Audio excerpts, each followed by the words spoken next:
এদের সকলকে নিয়ে সূর্য রয়েছে আর একটা বড় পরিবারে, যাকে বলা হয় আকাশগঙ্গা তারারাজ্য বা মিল্কি ওয়ে গ্যালাক্সি, যেখানে একসঙ্গে 10,000 কোটিরও বেশি তারা রয়েছে। আর এইরকমই কোটি কোটি তারারাজ্য আছে মহাবিশ্বে।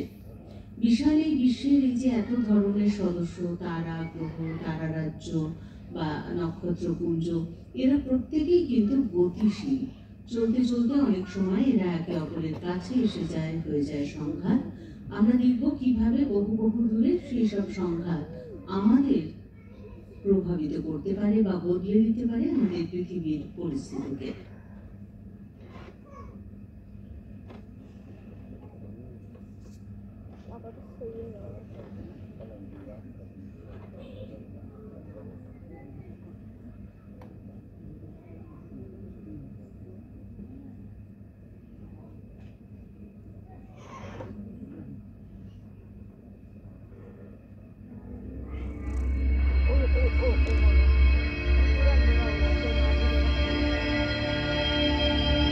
উপস্থিত দর্শকদের নতুন সাজে সেজে ওঠা কলকাতার এমপি বিড়লা তারামণ্ডলে স্বাগত জানাই। সভ্যতার আদি যুগ থেকে মানুষ রাতের আকাশকে দেখে বিস্মিত হতো। বহু প্রজন্ম ধরে আকাশ পর্যবেক্ষণের পর আমাদের প্রাচীন পূর্বপুরুষেরা গড়ে তুলেছিলেন কিছু সৌধ, যেগুলো মানমন্দির এবং কখনো বিশাল দিনপঞ্জিকা হিসেবে ব্যবহার হতো। 4000 বছর আগে ইংল্যান্ডের স্টোনহেঞ্জ প্রাচীন ইংরেজদের কাছে একটি মানমন্দির হিসেবে ব্যবহৃত হতো। 1000 খ্রিস্টাব্দে প্রাচীন মায়া সভ্যতার অধিবাসীরা এই পিরামিড গড়ে তুলেছিল। এই পিরামিডের সাহায্যে প্রাচীন মায়াবাসীরা লক্ষ্য করতেন সময় ও আকাশের আপেক্ষিক গতি। কিন্তু মহাকাশ যুগ আমাদের সমস্ত প্রাচীন ধ্যান ধারণার অবসান ঘটিয়েছে।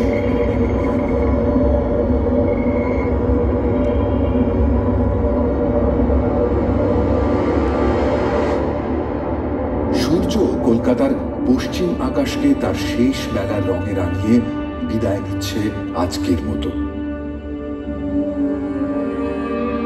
পশ্চিম দিগন্তে সূর্যাস্তের পরেই গোধূলির আকাশ মনে করিয়ে দেয় নামছে অন্ধকার। দিনের শেষ অবশিষ্ট আলোতে আকাশে দেখা যায় একে একে আলোক বিন্দু। রাতের আকাশের অনবদ্য মহিমা এখন আমরা দুচোখ ভরে দেখছি। মহাকাশ সাগর সৈকতে দাঁড়িয়ে নক্ষত্র খচিত অজানা অনন্ত সাগর আমাদের সম্মুখে। সম্মুখে অজানার হাতছানি, হাতছানি মহাকাশ সাগরের।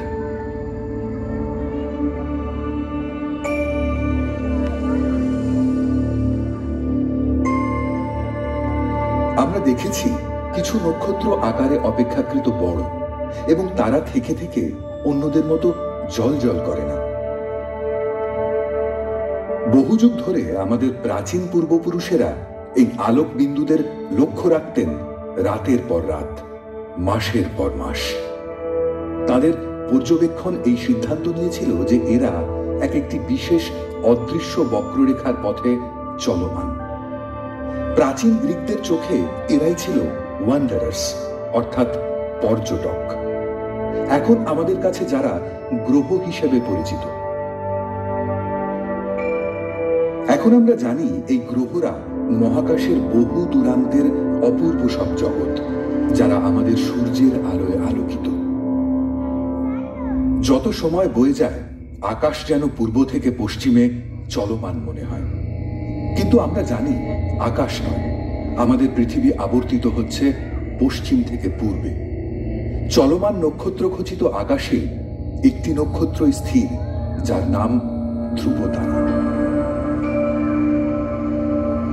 কলকাতার আকাশে উত্তর দিকে 22 ডিগ্রি উচ্চতায় এই ধ্রুবতারার অবস্থান।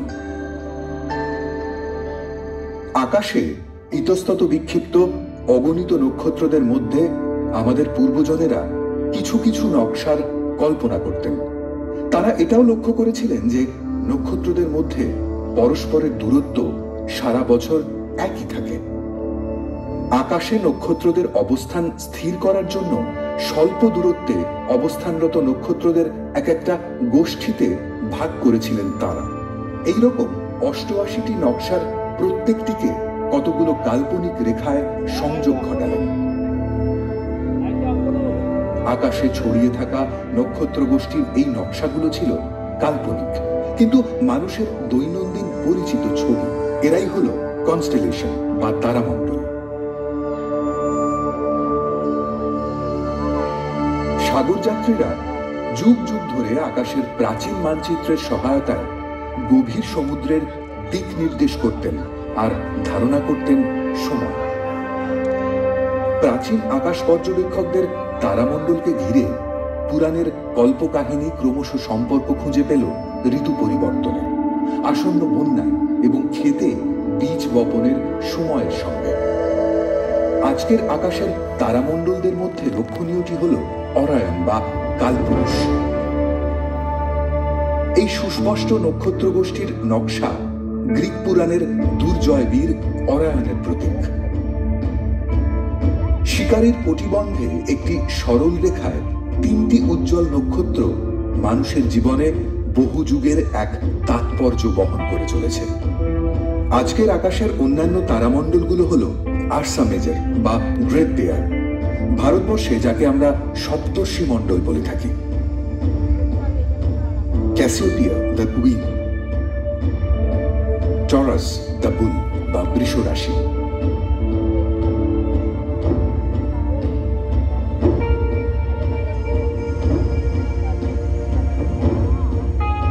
সিগনাস বা হংস রাশি।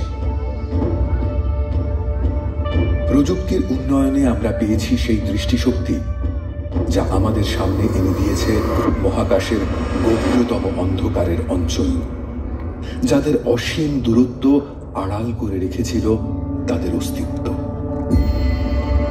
ব্রহ্মাণ্ড তার অসীম অজানার আড়াল তুলে নিয়েছে। তার অকল্পনীয় মহাজাগতিক বস্তুর চরিত্র আর প্রকৃতি আমাদের বিস্মিত করে তুলছে। আমাদের অর্জিত জ্ঞান মহাজাগতিক ঘটনার অগ্রগতির রহস্য উদ্ঘাটন করছে, পারছে জানতে মহাকাশের সব জ্যোতিষ্কের উৎস আর ক্রমবিবর্তনকে, শনাক্ত করতে পারছে ক্রমশ চির অন্ধকারে লুকিয়ে থাকা তাদের বর্ণাঢ্য আর রহস্যাবৃত উপস্থিতি।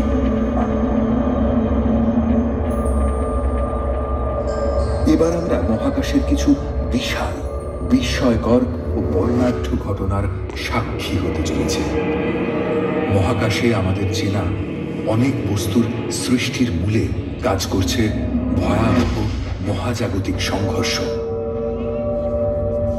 আর সেই সৃষ্টির গল্প এখন উপস্থিত করছে দ্য কসমিক কলিশনস।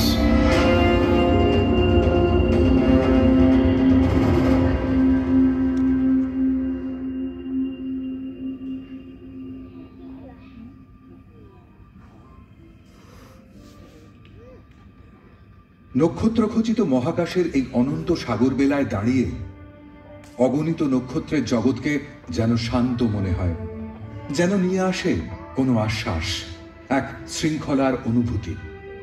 প্রতিদিনের পরিচিত আকাশে কোনো অজানা আগন্তুকের হঠাৎ আবির্ভাব আমাদের বিস্মিত করে। আমাদের পূর্বপুরুষেরা আতঙ্কিত হতেন আকাশে ধূমকেতু দেখা দিল।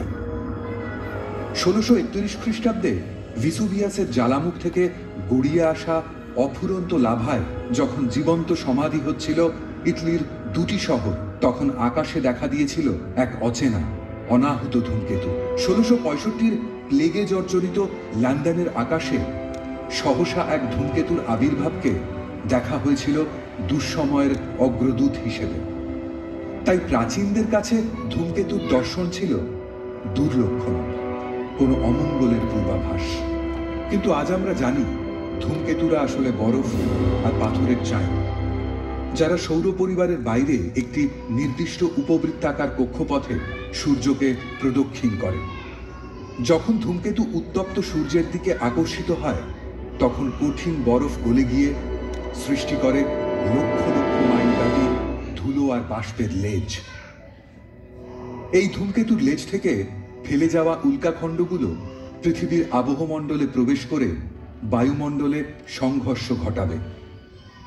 সংঘর্ষের ফলে জ্বলতে থাকবে খণ্ডগুলো আর সৃষ্টি হবে উজ্জ্বল উল্কা বৃষ্টি।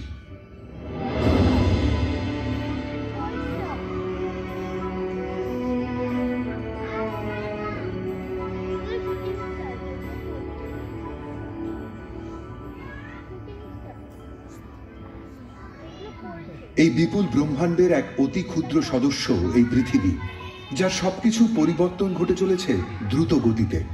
শুধু পৃথিবীতে নয়, পরিবর্তন ঘটে চলেছে অবিচ্ছিন্নভাবে ব্রহ্মাণ্ড জুড়ে। শুধু গ্রহ বা নক্ষত্র নয়, নক্ষত্রপুঞ্জেরা ছুটে চলেছে ব্রহ্মাণ্ডব্যাপী অভিকর্ষের অমোঘ আকর্ষণে। একসময় তারা সংঘাতেও লিপ্ত হতে পারে। এই সংঘাত আশঙ্কাজনক, কিন্তু তা ভয়ঙ্কর হতে পারে, আবার কখনো সুন্দর। আসুন আমরা পাড়ি দিই পৃথিবীর আশেপাশে, পেরিয়ে যাই সুদূর ছায়াপথ, বুঝতে থাকি কেমন করে মহাজাগতিক সংঘাত গড়েছিল ব্রহ্মাণ্ডের অতীতকে, বদলে দিচ্ছে বর্তমান, আকার দিয়ে চলেছে আগামীকালের।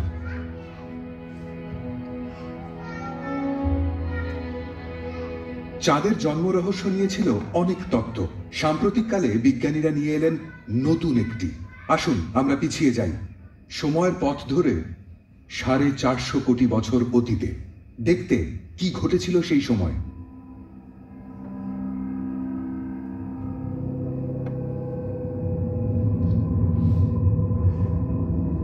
আমরা দেখছি প্রাগৈতিহাসিক পৃথিবীকে, যখন সে গড়ে উঠছিল গ্রহ হিসেবে। পৃথিবীতে তখনও আসেনি প্রাণের স্পন্দন। সেই আদিকালে আমাদের সৌরজগতে ভেসে বেড়াতো অসংখ্য পাথর। কেউ ছিল অতিকায় গ্রহ আকারের, অনেকেই আকর্ষিত হচ্ছিল পৃথিবীর দিকে। একটি এসে পড়ল বড্ড কাছে।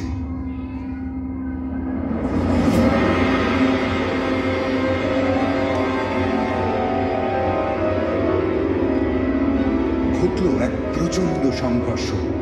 পৃথিবীর একাংশ উৎক্ষিপ্ত হল, মহাকাশে ছড়িয়ে পড়ল ধ্বংসাবশেষের গলন্ত পাথর।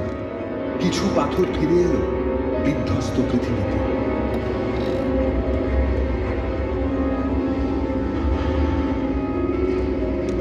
বাকিরা থেকে গেল কক্ষপথে। এদের মহাকাশের বুকে একেবারে হারিয়ে যেতে দেয়নি মাধ্যাকর্ষণ।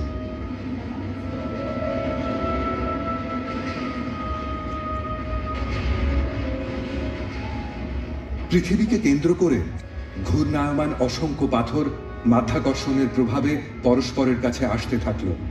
ঘটছিল আরো সংঘাত, আর গলন্ত পাথর মিলেমিশে সৃষ্টি করতে থাকলো আরো বড় পিণ্ড।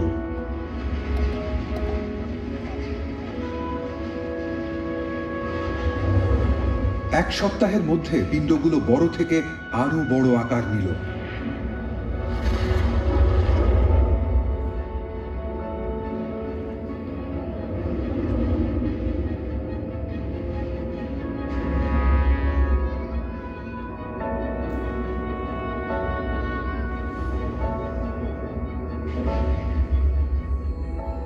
আর 1 মাসেরও কম সময়ে, অবিশ্বাস্য মনে হলেও,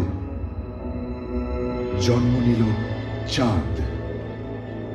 হ্যাঁ, এটাই ঠিক, মাত্র 1 মাসে জন্ম নিয়েছিল আমাদের চাঁদ।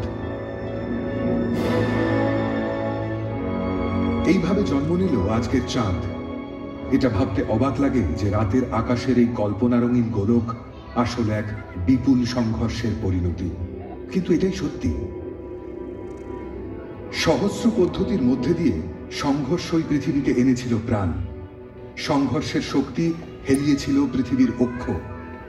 এলো ঋতু বৈচিত্র্য আর চাঁদের মাধ্যাকর্ষণে নদী আর সাগরে এলো জোয়ার ভাটা। তারপর থেকে আজ অনেক শান্ত হয়েছে সৌরজগৎ। তাই বহিরাগত কোনো গ্রহের পৃথিবীতে আছড়ে পড়ার ভয় থেকে আমরা মুক্ত। কিন্তু আরো অনেক সংঘর্ষ আমাদেরকে প্রভাবিত করেছে প্রতিদিন প্রতিক্ষণে। তার কিছু গুরুত্বপূর্ণ সংঘর্ষ ঘটে চলেছে আমাদের সূর্যে। অবশ্য একথা ভাবার কোনো কারণ নেই যে পৃথিবী আর সূর্যের মধ্যে নিকট ভবিষ্যতে কোনো সংঘর্ষ ঘটতে চলেছে। পৃথিবীর কক্ষপথ বেশ স্থিতিশীল এবং তা স্থিতিশীল থাকবে আরো বেশ কয়েক কোটি বছর।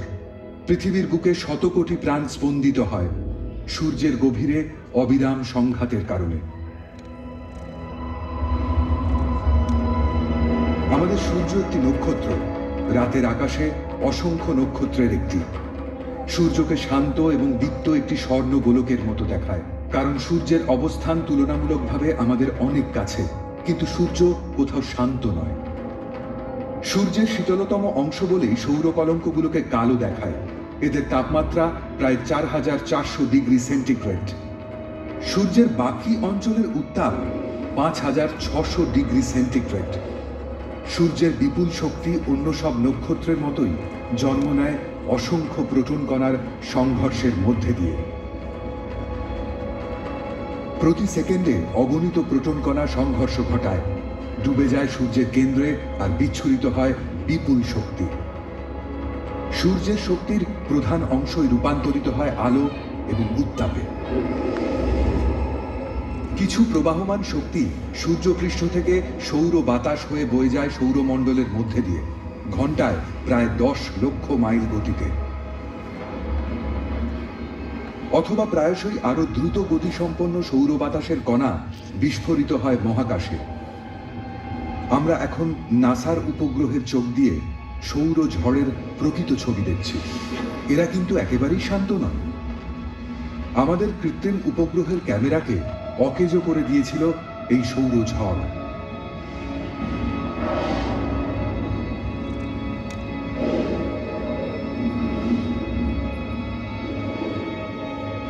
সৌরঝড় বিস্ফোরিত হয়ে বয়ে চলেছে সৌরমণ্ডল জুড়ে, প্রতিদিন, প্রতিক্ষণে। এই ঝড়ের প্রভাবে পৃথিবীর বায়ুমণ্ডলের উপরিস্তরের একটা বড় অংশ লুপ্ত হতে পারে, বিলুপ্ত হতে পারে প্রভূত পরিমাণ জল, আর বদলে দিতে পারে বিবর্তনের ধারা। কিন্তু সৌভাগ্যবশত পৃথিবীকে সুরক্ষিত রেখেছে এক অদৃশ্য প্রাকৃতিক আচ্ছাদন। এই দৃশ্য পৃথিবীর চৌম্বক ক্ষেত্রের এক মানসচিত্র। পৃথিবীর কেন্দ্রে লৌহের উপস্থিতি পৃথিবীর চৌম্বক ক্ষেত্র সৃষ্টির কারণ, আর তাই পৃথিবী যেন এক অতিকায় চুম্বক, কাউকে করে আকর্ষণ, আবার কাউকে বিকর্ষণ। এই চৌম্বক ক্ষেত্রের আচ্ছাদনই পৃথিবীকে সৌর ঝড়ের প্রভাব থেকে রক্ষা করে। এই ঝড়ের কিছু কণা চৌম্বক আচ্ছাদন ভেদ করে পৃথিবীর উত্তর ও দক্ষিণ মেরুতে জমা হয় আর সৃষ্টি করে চমকপ্রদ কম্পমান আলোর পর্দা, যার নাম মেরুপ্রভা। সৌর বাতাস আর সৌর ঝড়ের আয়নিত কণার সঙ্গে পৃথিবীর আবহমণ্ডলের উপরিভাগের গ্যাসের সংঘাত ঘটে এবং বায়ুমণ্ডল উজ্জ্বল হয়ে সুমেরু প্রভা সৃষ্টি করে।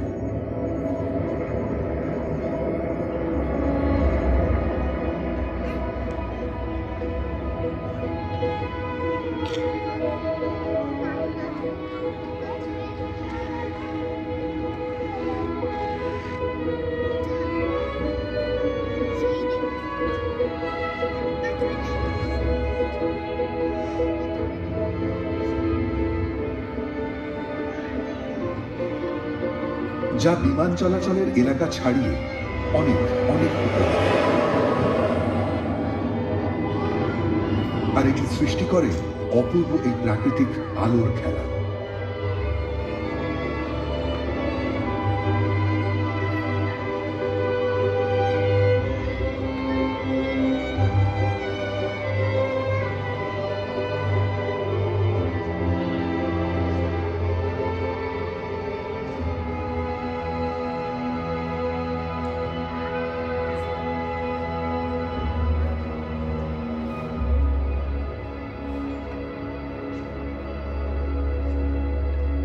কিন্তু সব সংঘর্ষই সুন্দর আর বিপদমুক্ত নয়।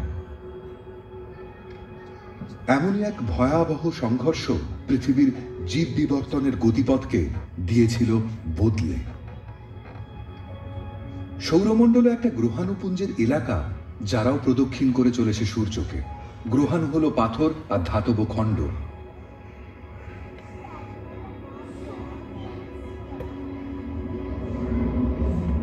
বেশিরভাগ গ্রহাণুর কক্ষপথ সুদূর মঙ্গল এবং বৃহস্পতির কক্ষপথের মধ্যবর্তী অঞ্চলে অবস্থান করছে, কিন্তু কেউ কেউ কখনো পৃথিবীর খুব কাছে চলে আসে। এই সম্ভাবনা 10 লক্ষে একবার, যখন কোনো বিশাল গ্রহাণু পৃথিবীতে আছড়ে পড়ে। তবে 6.5 কোটি বছর আগে এই ঘটনা ঘটেছিল।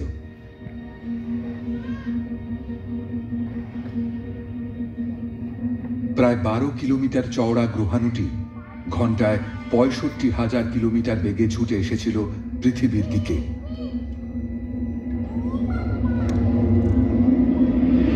কিন্তু সেই পৃথিবী ছিল না আমাদের এই পরিচিত জগতের মতো। সেখানে ছিল না মানুষের অস্তিত্ব। এই গ্রহ ছিল অতিকায় ডাইনোসরদের বিচরণ ভূমি।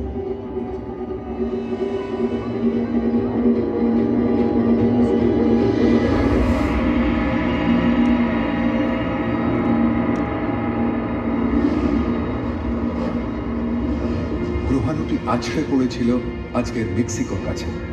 সেই সংঘাতে পৃথিবী হয়ে উঠল এক অগ্নিগোলক, আর ভূস্মীভূত হল দৃষ্টিসীমানার সবকিছু। বাষ্পীভূত মাটি আর পাথর প্রচন্ড বিস্ফোরণে ছিটকে গেল মহাকাশে। উত্তপ্ত মাটি আর পাথর বৃষ্টি হয়ে নেমে এলো, আর উত্তপ্ত হলো আবহমণ্ডল। তপ্ত আরক্ত ভগ্নাবশেষ আছড়ে পড়তে থাকলো পৃথিবী পৃষ্ঠে অবিরাম। গ্রাস করলো আগুন সব দিক। পৃথিবী হয়ে উঠল এক অগ্নিকুণ্ড। তাপমাত্রা ছাড়িয়ে গেল 300 ডিগ্রি সেন্টিগ্রেড। আবহমণ্ডল ছেয়ে গেল ধোঁয়া আর ছাইয়ে। 6 মাস অন্ধকারে ঢেকে রইল পৃথিবী।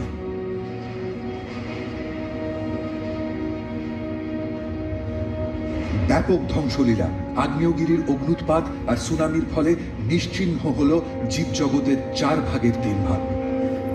ডাইনোসর যুগ বেঁচে রইল শুধু জীবাশ্মে।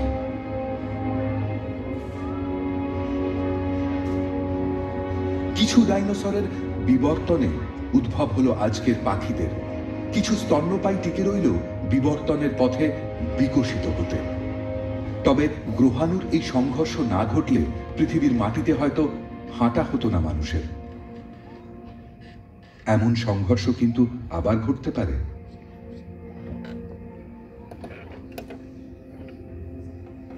পৃথিবীতে আছড়ে পড়ার আগেই কোনো গ্রহাণুকে ভেঙে গুড়িয়ে দিলে এক ঝাঁক পাথরের বৃষ্টি নেমে আসবে।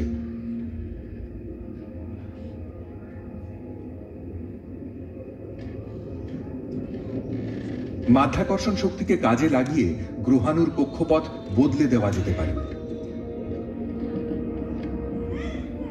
কোনো মহাকাশযানকে যদি একটা গ্রহাণুর দিকে পাঠানো যায়, তাহলে মহাকাশযানের সামান্য মাধ্যাকর্ষণ গ্রহাণুর কক্ষপথে যথেষ্ট পরিবর্তন ঘটিয়ে তার গতিপথকে বদলে দেবে। এই পদ্ধতি হয়তো সময় সাপেক্ষ, কিন্তু সময় ধীরে ধীরে বদলে দেবে গ্রহাণুর কক্ষপথ। অবশেষে তার গতিপথ সরে যাবে শত শত কিলোমিটার।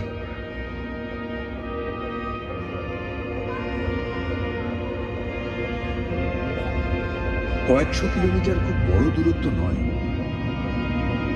কিন্তু পৃথিবী হবে নিরাপদ।